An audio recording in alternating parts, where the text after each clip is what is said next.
Ni saya nak terangkan macam mana nak generate report sales by product details, macam power dia, color dia.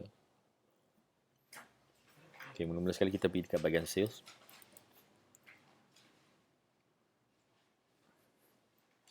Macam biasa, pergi dekat reporting, pergi dekat under sales,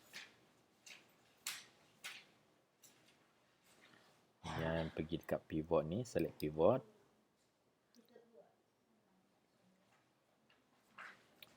Pergi ke measure untuk tukar pada quantity invoice.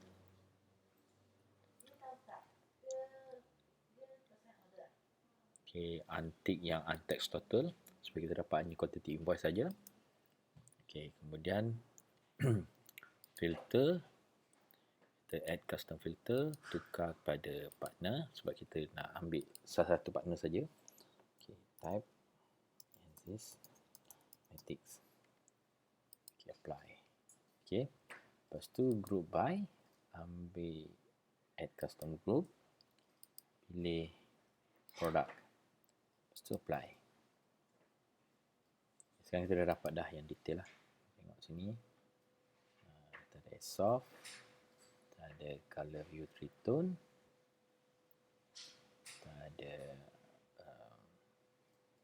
eyes, cheerful, dan seterusnya lah, hydro source semua, dan hydroric lah. Okay, so next step is nak download dia as a Excel. Macam biasa, pergi dekat button ni, klik download Excel, create file, sini assist sales by product. Okay, so save. Okay, so kita buka lah nak tengok.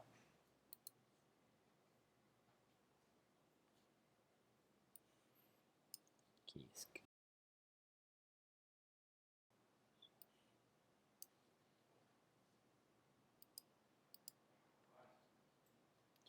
besarkan ni untuk okay. So inilah kita dapat. Okay, nak lebih cantikkan dia, nak tukar ni, you boleh tukar sini lah. Just tukar dia punya background dia tu kan, dan letak border. Okay, macam tu lah. Then you save lah. Okay, that's all.